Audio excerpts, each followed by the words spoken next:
Welcome back, everybody. It's Zach here, bringing you guys another fantasy football video. I'll be going over my final running back tier list. So just sort of wanted to update my list that I did for you guys just like about a month ago, give you guys a nice fresh tier list to go off of heading into your draft season. I just recently put out a quarterback tier list, and then after this video, you guys will get the wide receiver and tight end tier list. So highly recommend you guys make sure you watch all of those. You can keep them in mind. I find that tier-based drafting is absolutely the best way to go about going into your drafts. It really helps you know when you should be targeting different positions, making sure you're not taking the first player in a new tier, making sure you're really trying to keep note of how many players are left in a tier so you know whether or not you can wait till your next pick, and just understanding where those value drops really are ends up being really helpful. So I'll try and talk about just about every single running back that I think is going to be fantasy relevant here. So let me know if there's any running backs I don't mention. I'll be happy to give you guys my opinion on those guys, but I think we're talking about like 40 running backs here. So this could be a long video, so maybe grab a snack or something, but buckle in and hope you guys enjoy. So thanks, and yeah, let's get going. So we'll start things off with the tier 1 running backs, and I think even now more than ever it makes sense for there to be a clear tier 1 that doesn't just include Christian McCaffrey, just given that he's got that calf strain. We don't know exactly how healthy he's going to be. That being said, Christian McCaffrey, he's still my running back 1 and the consensus running back 1 and consensus first overall pick, so I've got no problem taking him there. I think if you wanted to take a guy like Tyreek Hill first overall, you're more than welcome to do that. I am sort of on the fence in terms of whether or not I would take McCaffrey 101, but I do believe that he is far and away the best running back that I would take off the board. After that, we got Breece Hall going off the board as the RB2, being drafted 4th overall. Comes in as my RB3. I do prefer Bijan to him just a little bit, but we know how special Breece is. Braylon Allen did look really good in preseason last week, and he's a guy that a lot of people, including myself, are pretty high on. So I think that, not that Braylon Allen's going to steal the job from Breece, that's obviously not even close to possible, but I think Breece might get, 75% of the snaps compared to Braylon Allen's 25, and I think that you might see a slower paced offense. I don't think you're going to see the same receiving upside you saw from Breece that you did last season, but he should have more scoring opportunities. Offensive line should be improved, so still super excited about Breece. If you wanted to rank him as your running back 1, you're completely well within your rights to do that. And then Bijan Robinson, the last guy that I'll put in this same tier, going off the board as the RB3, as the 7th player off the board. Comes in as my RB2 right now. He's just a guy that I think might be the most talented running back in the NFL already. He's super explosive, really excited to see what he can do in an actually good offense that's going to feature him. He should get more goal line opportunities this year as well, and I'm just really stoked about him. And I think of the 3 guys on this board, he's probably the best value just because you get him in the mid to late first instead of having to spend an early first round pick on him. But super stoked about all 3 of these guys. They're all going to be monsters, and any one of them could be the RB1 this year. Next up, we've got tier 2 here, and I'll just call this the tier of guys that I'm not necessarily projecting to happen for, but guys that could legitimately finish as the running back 1. So we'll start things off with Jonathan Taylor, currently being drafted as the RB5 off the board, going 11th overall. Comes in as my RB7 right now, so he's the lowest ranked running back for me in this tier, but there's no denying how talented he is. There's plenty of reasons to be optimistic about potentially increased efficiency with a mobile quarterback in the backfield with Anthony Richardson. I do expect there to be limited pass catching opportunity. Richardson doesn't exactly profile as a guy who's going to check the ball down a whole lot. And then we do have a little bit of concerns as well that Richardson might just take over a lot of that goal line role, similar to how we see Jalen Hurts put up double-digit touchdowns on the ground every year. Josh Allen do the same thing. Anthony Richardson's the kind of player that could do that, so we need to keep that in mind. We'll see what happens. I will note, too, that we don't even know necessarily how healthy Anthony Richardson's going to be over the course of the whole season. I believe Joe Flacco's there as their backup now, so maybe there is a scenario where he catches a ton of passes. Flacco's certainly willing to dump the ball down, so we'll see what happens there. I think Jonathan Taylor comes in as a really solid RB1, not someone that I find myself drafting a ton of just because I'm a couple spots behind ADP and this early in the draft. You don't really get guys that you're behind ADP on, but he's obviously a great player. Kyren Williams also makes this list, currently being drafted as the 7th running back off the board, going 15th overall. Comes as my RB4. I'm super stoked about Kyren. I think he could easily finish as the RB1. I was this close to putting him in that tier 1, but just couldn't quite bring him up to that tier of Breece Hall and Bijan. So super stoked about him. I'm not worried about Blake Corum at all. Corum will spell Kyren on occasion, but this is still Kyren Williams' job. We've seen him be extremely efficient, even in games where he didn't have that 90% snap share like he did for some stretches last year. I'm super stoked to see what he can do in this offense. I think he's going to be another locked and loaded top tier running back 1 for us. Saquon Barkley also makes this list, coming in as the RB4 by ADP. He comes in as my RB5. It's really just going to come down to touchdown equity here. It's going to be a matter really of whether or not the Eagles still look to do the tush push whenever they get near the end zone. I think Saquon's still locked to score near double-digit touchdowns this season. It's a much better offense than he was on in last season, and it's going to be great. There's potentially added efficiency for him behind a really good offensive line, adding in a mobile quarterback. There's a lot of reasons to be really optimistic about Saquon, and I think he's a perfectly capable pass catcher in this offense as well. Probably will add like 40 receptions over the course of the season. So Saquon's a really rock solid guy. Definitely could finish as the RB1, and I don't mind his ADP. Again, I'm one spot behind him, so I don't find myself drafting a ton of him, but just keep that in mind. Then the last guy here, we've got Jahmyr Gibbs going off the board as the RB6. Typo there, he's also my RB6, going 12th overall right now. I moved him behind Saquon and Kyron just recently. He was my RB4 before that hamstring injury popped up. I don't think it's anything to be worried about, but I just do have a little bit of concern drafting guys that are already injured in the preseason. We've seen Jahmyr Gibbs we know he's not exactly the biggest guy, right? He's a guy who we don't expect to be a model of health over the course of the career, so we're going to need him to get a little bit lucky to stay healthy for the course of a whole season. So given that he's already a little bit banged up, just scares me a tiny bit, but he's obviously on one of the best offenses in the NFL. He's extremely talented. He's going to catch a ton of passes. So I'm super excited to see what Jahmyr Gibbs can do this season. I'm not afraid of drafting him, but I'm not going to reach on him at this point. He's not a guy that I want to be overexposed to, especially with this hamstring injury popping up a little bit more now. Next up, we've got Tier 3, and I'll call these the guys that all have a really great shot to finish top 10. And you'll notice this is a really big list, so we really have a big, huge tier here where I think a lot of these players are really similar. I'll start things off with James Cook, currently being drafted as the RB13, going to the late third round as the 35th pick off the board. I'm ahead of consensus here. He's my RB10, and I'm really excited to see what James Cook can do this year. He's a guy that I expect to be a focal point of this Bills offense. There's potential increase in touchdown equity for him. They don't have Latavius Murray anymore. You're looking at Ray Davis as the only real competition for touches, and I like Ray Davis. I think he will get used at the goal line some, but the thing is James Cook doesn't need to be a goal line back to pick up a monster fantasy finish. Finished third at the position in total yardage last season. Could easily be a guy that catches 50, 60 passes this year. He's going to be super efficient on the ground. He's a really good player, and I think he's someone that I definitely would love to have as my RB2. Josh Jacobs coming off the board as the RB12 right now, comes in as my RB14. I'm a little bit behind consensus on him, but I will note that Marshawn Lloyd being injured with that hamstring injury does make me a little bit more excited about him. This is going to be a backfield that's not going to be it's going to be a timeshare. We're going to see Josh Jacobs be the 1A in this offense, but I think A.J. Dillon and Marshawn Lloyd will both be annoyingly involved. So I don't think we're going to see that workhorse role, so you're going to need Josh Jacobs to be super involved as a pass catcher, which he could be, and you'll need some increased touchdown equity for him as well. Lots of reasons to be excited. He's obviously a part of a really good offense. It's just I'm not exactly confident the workload's going to be there. Derrick Henry going off the board as the RB8, 18th overall. Comes in as my RB9, but I'm super stoked to see what Derrick Henry could do this year. I really do think Derrick Henry could lead the league in rushing touchdowns this season. If you told me that Derrick Henry finishes the year with 20-plus rushing touchdowns, I wouldn't be at all shocked. I think that's very much in his range of outcomes this year. So I'm excited to see what he can do. This is going to be really fun to see him in an offense where he's not the best player in it. Which is super cool. It's really great to see him do that. He's also still plenty talented. He was third in the NFL in explosive runs last season. He's got that home run speed still. Maybe he takes a little bit longer to get up to speed than he used to, but he's a guy that's a pain to tackle when he gets in the open field, and he's someone that'll be, honestly, could easily be the RB1. He almost made that second tier for me. Travis Etienne, going as the RB9 right now, comes in as my RB8. Not a guy that I find myself drafting a ton of for some reason, but we know he's going to be a workhorse on what should be a good offense. He's going to catch a ton of passes.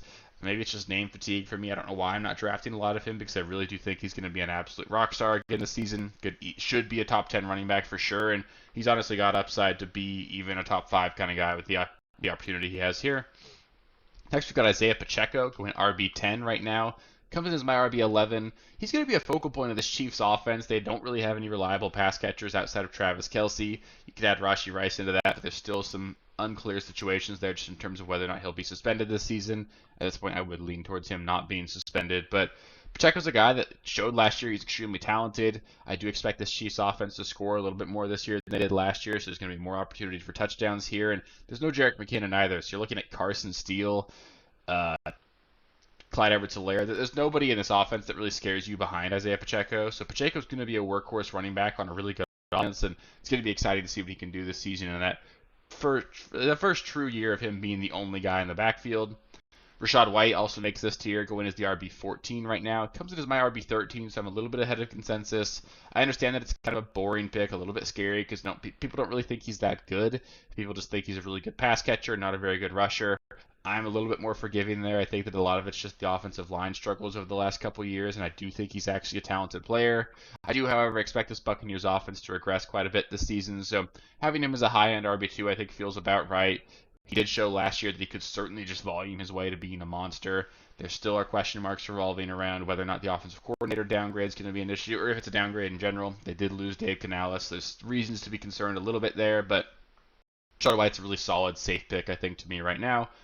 Devon Achane also makes this list. Honestly, he could finish as the RB1. It's certainly in his range of outcomes. Going as the RB11 right now.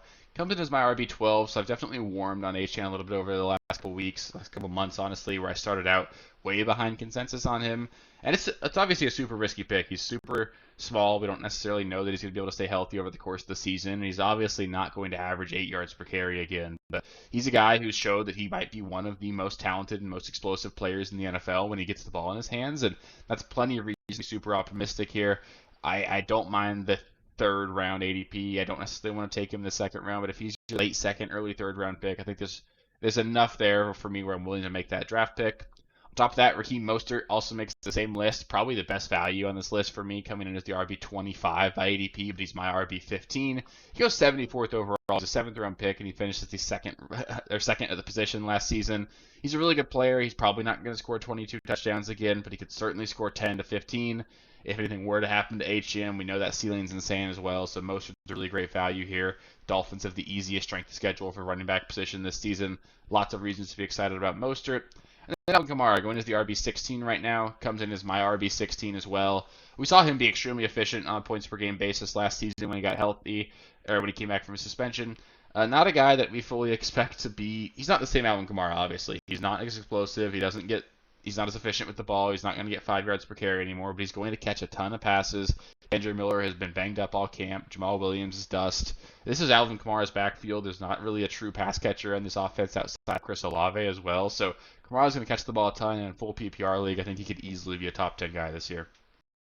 Next up, we've got tier 4 here, and this is a bit of a smaller tier. It's just the guys that I don't really think have RB1 overall upside, or top 10 upside without something happening to the guy ahead of them or guys around them, but also guys that I'm just really confident are going to finish as running back 2s for us. I'll start things off with Najee Harris, currently being drafted as the RB24, comes in as my RB19. He's just a guy that we know is going to finish with over 1,000 rushing yards. He'll flirt with double-digit rushing touchdowns, and I think the Steelers' offense is going to be really effective at running the ball. Arthur Smith has always been really good at building good running games for all his faults. That is something he's been really good at. The Steelers have upgraded their offensive line, and this is still Najee's backfield, even though Jalen Warren's the much more explosive player. I think Najee's going to be just a rock-solid, consistent RB2 for people, and you can get him in the 7th round, so I definitely love the ADP there.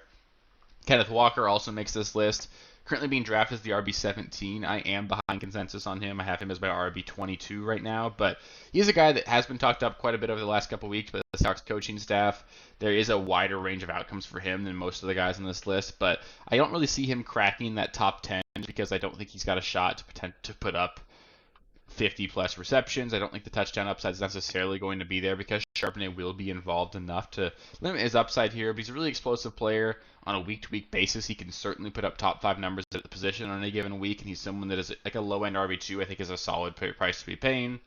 David Montgomery goes to the RB21 right now and comes in as my RB18. He's just going to score a bunch of touchdowns. He'll be really good again like he was last season. I think we're just rinsing and repeating what we saw in the back half of last year, and where he was a really solid fantasy asset for us. And obviously there is the built-in upside. If something were to happen to Gibbs, Montgomery could be a top 5 running back at that point.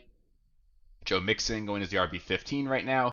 Comes in as my RB17, but again, the volume just seems super guaranteed on what should be a really good offense. So I think he should honestly finish right around 15 where he's going. We've seen him be a top 10 running back 3 years in a row for the Bengals, so maybe we're being too low on him. Maybe he's got a shot at being a top 10 guy, but it would feel like more of just a volume play. He would probably need to play all 17 games for that to happen, but it certainly could, so maybe he does have that upside. Kind of a boring pick, but someone that's probably going to be good for us this year in fantasy. And then James Conner, going as the RB19 right now, comes in as my RB20. Just on a points per game basis, I think he's easily going to be an RB2. He might even flirt with RB1 numbers over those stretches. He'll probably miss some games. We know that's going to happen with James Conner, but while you have him, he should be really good. And this Cardinals offense is one that I expect to take a big step forward this season. So excited to see what Conner can do with a finally healthy Kyler Murray. Marvin Harrison's an awesome addition to this offense as well. There's lots of reasons to be excited about Arizona, and I think James Conner's a big part of that, especially with Trey Benson really not impressing so far through training camp. He hasn't gotten even clarity that he's going to be the RB2 in the backfield. He looked slow and bad in week 1 of the preseason to me. I think James Conner's definitely got this backfield wrapped up right now while he's healthy. Next up, we've got tier 5 here, and this is going to be what I will call the running back dead zone, and this is going to be a long tier here, so hopefully I can make it through the whole one. We'll start things off with Zamir White, currently being drafted as the RB22. Comes in as my RB25, and he's just not someone that I really find myself drafting much of, and to be entirely honest, very few players on this list are guys that I'm really that interested in drafting. Zamir White is going to be in largely he'll have the majority of the snaps in this Raiders offense, but it's not going to be an offense that's going to throw the ball a ton, so you're not going to have a whole lot of pass catching upside here. They're not going to be a very good offense in general, so where's the touchdown upside? You're going to need him to get all of the work for him to pay off here, and I think we're going to be a little bit annoyed by how involved Amir Abdullah and Alexander Madison are. So not super excited about Zamir White. I think he showed that he can be a good player, but it's just not a good situation, not one that I'm excited about. Brian Robinson, someone that I do find myself drafting a bit of just because I'm significantly ahead of ADP on him, but comes in as the RB33. He's got my he's ranked as my RB28 right now. Should be the clear first and second down and goal line back in this Commanders offense. There is some built-in upside if Jaden Daniels can perform at a high level and really elevate this offense. So a little excited to see what Robinson can do this season. He was obviously fantastic last year. Was the RB4 through the first 11 weeks before he got hurt. Lots of reasons to like Brian Robinson in the situation he's in. I'm not worried about Austin Eckler at all. So I think he could certainly be a solid running back too, but he's not a guy that's got upside really beyond that just because there's going to be limitations in terms of pass catching with a mobile quarterback and how mediocre at best we expect this offense to be. So a decent pick, but just don't expect Brian Robinson to be the guy that's going to win you your league. Tony Pollard comes in as the RB26, going 79th overall. He's my RB29. He's just going to split touches with Tajay Spears. I do think he's probably the RB1 in that backfield, like the 1A to Spears' 1B. Looked good in week 1 of the preseason, so maybe he's got a little bit of that juice back. Maybe last year was just slow because of him coming off of an injury.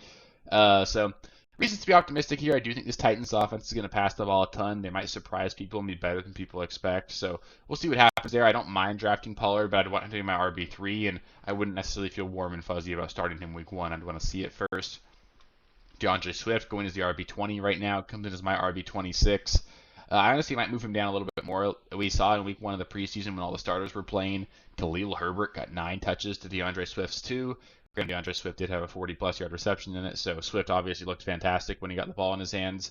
But I just don't think Swift's a very talented runner. He's never had great vision. I think Khalil Herbert is a much better pure runner of the football than DeAndre Swift, and there is a risk here for DeAndre Swift to not be the clear workhorse or clear number 1 in this offense. And if that happens, drafting him 62nd overall, like early pick in the 6th round, that could easily be a big bust for us, especially if this offense just ends up not being very good, which wouldn't be all that surprising with a rookie quarterback. So I don't really have a whole lot of DeAndre Swift exposure. He's not a guy that I'm targeting, but I do see a path towards him potentially being good this year. Gus Edwards comes in as the RB37 right now. He's my RB39. And I guess listen here, the Chargers will probably have some value in the backfield. I don't know which one of those guys is going to return it. It could be Gus Edwards. It could be J.K. Dobbins. It could be Jarrett Patterson. It's probably going to be Gus Edwards, but I just don't know exactly how good this offense is going to be. Justin Herbert's already banged up. Ladd McConkey's banged up a little bit. Gus Edwards has never been able to stay healthy, nor has J.K. Dobbins. There is upside here. I don't mind taking a swing on one of these guys like Gus Edwards or Dobbins just because they're effectively free in drafts, but I wouldn't expect a whole lot out of him. Devin Singletary goes off the board as the RB34, comes in as my RB30. I do think this Giants offense is obviously going to be really bad. And we did see Eric Gray look really good in week 1 of the preseason. Tyrone Tracy was involved and looks to have avoided a major injury this week in practice. So I think there's going to be more running backs involved than you want there to be. It's another situation where you need Singletary to be the true workhorse. He needs to get all the work to end up paying off because this offense is not going to be good. And I think it's going to be tough. I think he'll be a guy that we're happy streaming every now and then, be like a low-end running back 2 at best. You're hoping he catches a few passes, maybe he finds his way into the end zone, but not a guy that's going to win us our leagues. He's just going to give you some points. So if you do take that 0 RB approach, I think Singletary makes some sense, but he's not a guy that I'm expecting big things out of. Jalen Warren comes off the board as the RB27 right now. I have him ranked as my RB21, so he's a guy that I am a little bit excited about. He's someone that I do think could catch a lot of passes this year from Russ. This is Steelers offense, like I said earlier, that I do expect to take a step forward, especially in the running department. They should be a lot more efficient, and if something were to happen to Najee as well, I think Warren could easily end up being like a top 15 running back. So I like Warren. I find myself drafting him a decent amount. Jonathan Brooks comes off the board as the RB28. I have him ranked as my RB27. The issue here is just health. I don't want him to be my RB3, or he probably needs to be my RB4 right now. He needs to be a guy on my roster that I know I don't need because he's probably going to miss the first month of the season. There'll be a ramp-up period. So for the first half of our regular seasons in fantasy, you are going to get nothing out of Jonathan Brooks. But I think he's a really talented player. I think that there is an opportunity here for him to potentially just be a really efficient player with the ball in his hands, get the ball thrown to him a ton, and end up being the kind of guy that ends up making a huge difference over the back half. So that is still in the cards for him. I lean towards that probably just being what happens in his sophomore year, maybe not as a rookie. So not super exposed here, but with how cheap he's getting right now, I think you can certainly take a flyer on him and just put him on your IR if you want to.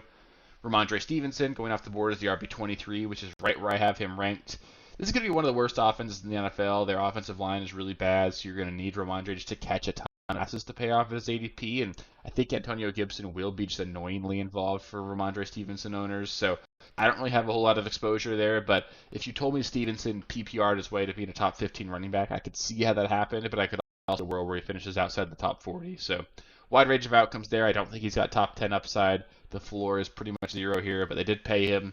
He's going to be involved in the offense. It's just going to be limited by how bad the offense is. Nick Chubb going off the board as the RB29. Comes in as my RB37. I'm sad to say it, but I just can't believe the possibility of Nick Chubb really returning fantasy value this season is there. I think Jerome Ford's probably going to be the more valuable fantasy asset. This is going to be a really pass-heavy offense. Nick Chubb is going to have a tough time being healthy to start the season. You're probably looking at another situation where you're coming back a few weeks into the year, getting eased into things, and he's just an old running back coming off of a really serious injury. So I'm rooting for him. He's effectively free in drafts, but not really as the RB29. If he went down to the RB37 territory, I'd be interested in him. But for spending an 8th round pick on him is just a little bit too much. I can't find myself doing that right now. There are plenty of good players around him. So I'm kind of out on Nick Chubb, but it does make me sad. Aaron Jones going off the board as the RB18, comes in as my RB29. I'm pretty out on Aaron Jones. I don't think this Vikings offense is going to be very good. We just got the news today that J.J. McCarthy is going to miss his entire rookie season with a torn meniscus, so we are looking at an entire year of Sam Darnold. That's a lot of risk to go with this offense. I know Sam Darnold's flashed before, but he's got a lot of apologists. I'm not necessarily someone that believes he's going to come out and be awesome this season. So I'm worried about Aaron Jones. I think Ty Chandler will be more involved than we want as well. So I'm out on Aaron Jones right now. And then Zach Moss going as the RB31. Comes as my RB32. I've cooled on him a little bit because of all the hype Chase Brown's been getting in training camp. I can't honestly tell you which one of those two guys is going to end up being good for fantasy this year, but one of those two guys will be. I think you should probably still try to leave drafts with one of Zach Moss or Chase Brown because one of them is probably going to end up being a top 20 back, and it's just a matter of which one ends up winning the job there. And last, I just wanted to go over one slide where I just went over some running backs that I think needed to be mentioned, even though they didn't make the tier list. I'll start things off with Tajay Spears going as the RB35 right now. This is going to be a 1A, 1B situation in Tennessee, and I am kind of a believer in this Tennessee offense. So if something were to happen to Pollard, I do think Spears is a good player. He's certainly got potential here to be a really good value right now. Javonte Williams, Angelino McLaughlin. I think one of these guys is probably going to catch a ton of passes in Denver this season. Bo Nix looked really good in week 1 of the preseason. It'll be interesting to see what happens. If it ends up being a clear split, they'll both probably be worthless. But if one of them can really get a hold on this role, if Jaleel McLaughlin just has all the pass catching role, or if Javonte gets a true workhorse role, either one of those guys could end up being really fantasy viable this season. Chuba Hubbard being drafted as the RB44 right now. I have him as my RB52, but I think I need to adjust that. He's a guy I can probably start for the first 5-6 weeks of the season because obviously Jonathan Brooks isn't going to be ready. We saw him be really good in stretches last season, so especially for those of you going 0 RB, Chuba Hubbard absolutely needs to be evaluated and considered there later on in drafts. Jerome Ford going off the board as the RB40. Again, I don't think Nick Chubb's going to be able to come back this season and be a huge contributor. It makes me sad, but if that's the case, Jerome Ford's going to be a huge value right now at his ADP of RB40. Ezekiel Elliott going off the board as the RB36. I have him as my RB46, but I think I need to bring him up in my rankings a little bit. There have been sort of mixed reports out of camp right now. Zeke seems like he's the clear starter to me so far, and if he's a guy that they just trust, he can definitely find his way to catching a bunch of passes is probably having the goal line role in a really good offense. And I think top 24 is in the range of outcomes for Zeke, even though he's obviously not very good at football anymore. Chase Brown had to make this list as well. I mentioned earlier that he's getting a lot of really great reports out of training camp. I think he and Zach Moss should be going pretty much back to back right now because you're just trying to guess which one of them is the RB1 for Cincinnati. But whichever one is going to be awesome for fantasy. So if you can grab either one of him or Moss, I think one of those guys will be really good for us. And I had mentioned Jalen Wright. I think Jalen Wright's an extremely talented player. I think he's going to be able to do a lot when he gets his limited opportunities in Miami. And if something were to happen to either Raheem Mostert or Devon Achane, Wright would immediately find his way into 10 to 15 touches in a game, and he'd be a guy that I'd be pretty comfortable starting as like a fringe top 24 guy. So he's a great handcuff because most handcuffs you're drafting, you need one specific player to get hurt for them to be relevant. Jalen Wright, there are two guys that could go down to make Jalen Wright relevant, and on top of that, both those guys are not exactly super healthy over the course of their careers. So I think Wright is going to see the field at some point in the season. He'll definitely make a difference for fantasy at least a couple times this year. So that'll do it for the running back tier list. Hopefully you guys enjoyed it. Like I said earlier, if you guys did miss, if I didn't fail to mention any of the other players that you maybe wanted me to talk about, feel free to let me know in the comments. I'll be happy to give you guys my opinion on any of those guys. If you guys also missed the quarterback video, I highly recommend you go take a look at that tier list. Up next, I'll be doing my wide receiver tier list update, so I highly recommend you guys do watch that video as well. That one's going to be a fun one. Going to talk about a lot of players. It'll probably end up being a 45+ minute video, but should be a lot of fun. Super excited for that one. Then we'll close things out with a tight end tier list. Then we'll get things more into more preseason updates, more mock drafts, more draft strategy stuff. We got a lot more content coming. There's going to be 4 videos a week throughout the course of the rest of the off season, and we'll keep putting out a ton of content during the regular season as well. So just make sure you subscribe to the channel. It's all free. I'm going to be here all year long to help you guys win your championships, and I'm super stoked about all that. I'll re-emphasize here, we got a couple spots left in the subscribe.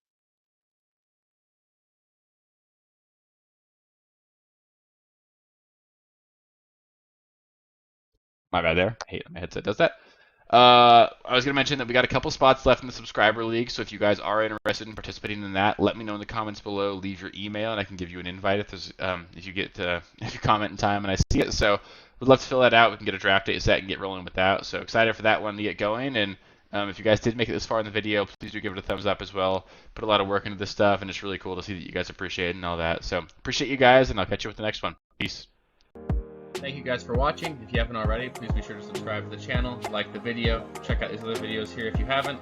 If you want more content, please feel free to follow me on Twitter @RealSteelFFB. I'll be more active on there as the season goes on. Thanks. Catch you later.